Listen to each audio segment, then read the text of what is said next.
respeitar quem eu sou, respeitar os meus espaços, os meus limites, a minha identidade, porque eu acredito que se eu fizer isso, primeiro, as outras pessoas também vão fazer em relação a mim.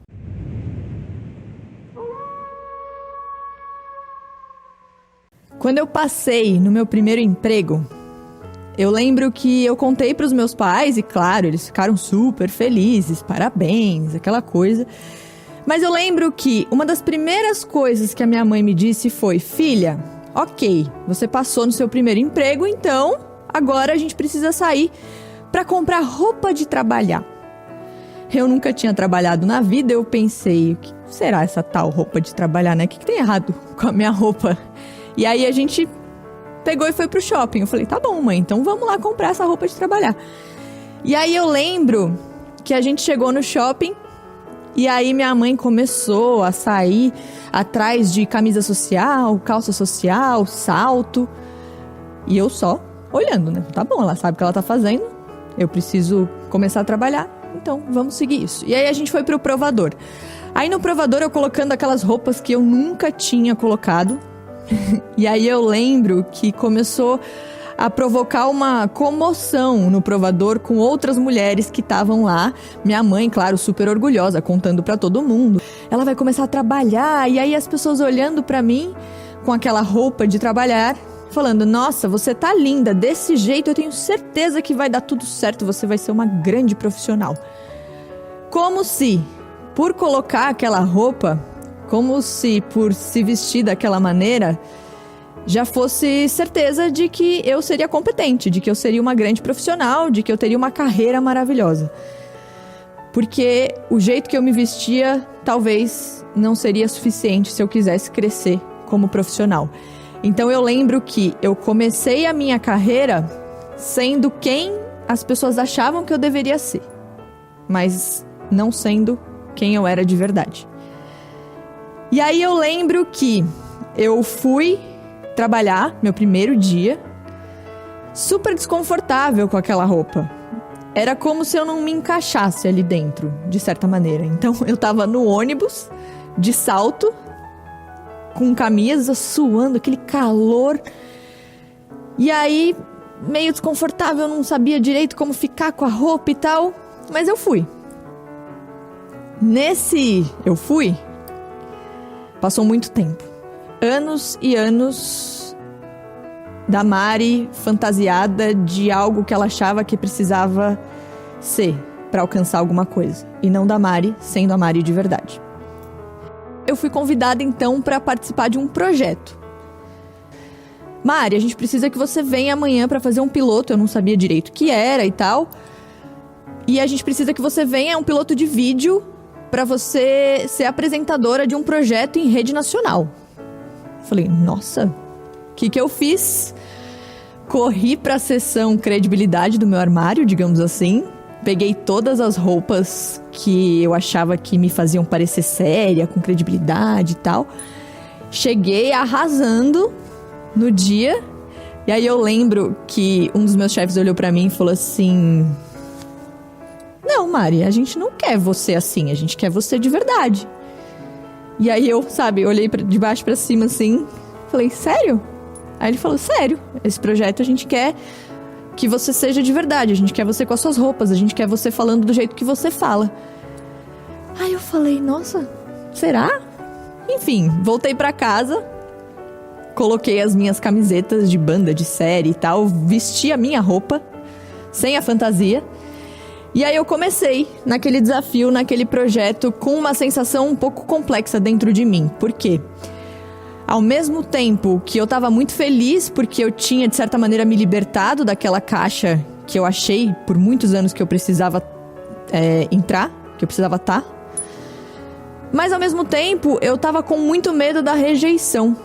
Porque a gente passa a vida inteira tentando ser aceito. A gente passa a vida inteira tentando pertencer a algum grupo.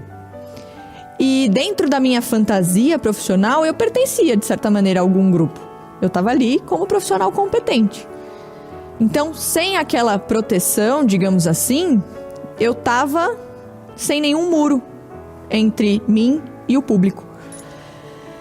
E isso me assustava, eu tinha muito medo da rejeição, eu tinha medo de confirmar aquilo que por muito tempo eu acreditei, que eu não seria suficiente.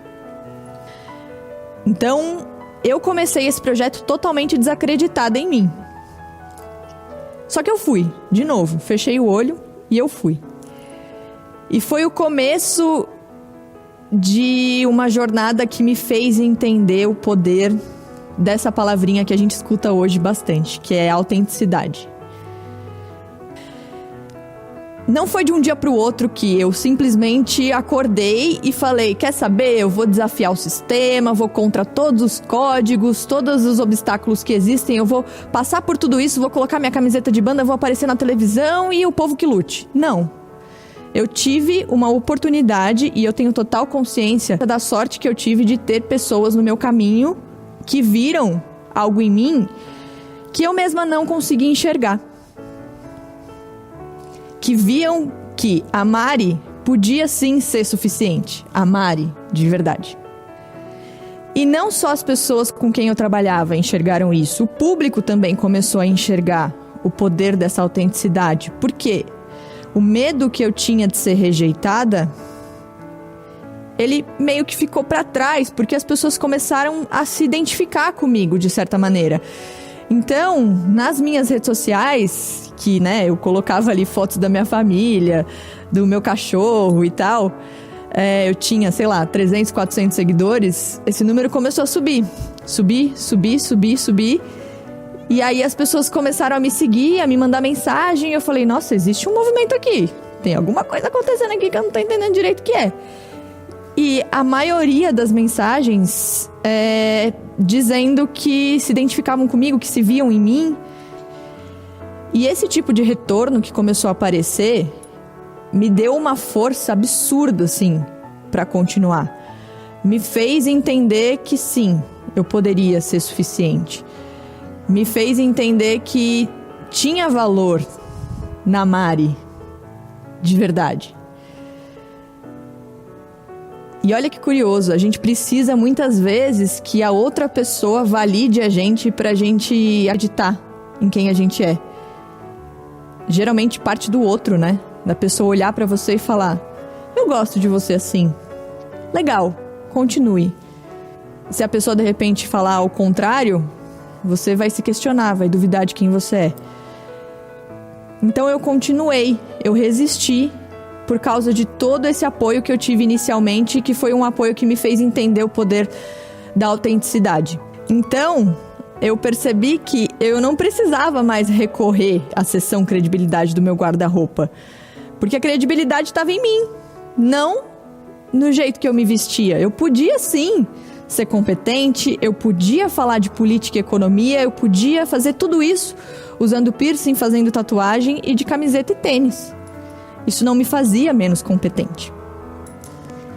Perceber isso foi muito transformador, não só para minha carreira, mas para minha vida também. Porque eu comecei a perceber como muitas vezes a gente limita a gente mesmo e limita o outro. Então eu percebi o poder que esse movimento da autenticidade pode ter para tudo, para as nossas relações, para a nossa profissão. E eu entendi que muitas vezes a gente pode ser a barreira para o outro ser de verdade. Então que a gente não seja essa barreira, que a gente não seja mais um obstáculo, porque já tem tanto obstáculo, né? Impedindo e dizendo pra gente que a gente não é suficiente. Então que a gente não seja mais um obstáculo para o outro. Agora, a gente fala tanto sobre autenticidade, a gente fala tanto sobre essa coragem, esse processo que ao mesmo tempo que é tão difícil, é tão gostoso. Por que é tão difícil fazer isso? Porque isso significa derrubar um muro. E quando você derruba esse muro, a recepção pode ser positiva, mas ela pode ser muito negativa também. Tudo isso me fez duvidar por muito tempo. Ainda me faz, às vezes, duvidar de quem eu sou. Não acreditar nesse valor que eu venho encontrando com o tempo. Mas, depois de muita terapia, eu percebi que essa crítica negativa só pela crítica, ela falava muito mais sobre a outra pessoa do que sobre mim. E percebi outra coisa também que foi muito importante pra mim. Eu preferia receber um comentário ruim sobre quem eu sou de verdade, respeitando a minha identidade, do que receber um elogio sobre uma personagem que eu criei. Porque aí a pessoa tá elogiando outra pessoa, não eu. E essa outra pessoa, ela não existe. E é muito difícil sustentar essa pessoa. A gente gasta muita energia bancando personagem, sendo que a gente podia estar usando essa energia de outra maneira. Eu acho que é importante que a gente encontre dentro do nosso caminho as possibilidades de colocar a nossa identidade no que a gente faz. O quanto de você já deixou de lado pelo medo de ser julgado, pelo medo de não ser aceito? Eu acho que parar para pensar nisso é um primeiro passo para a gente falar sobre autenticidade.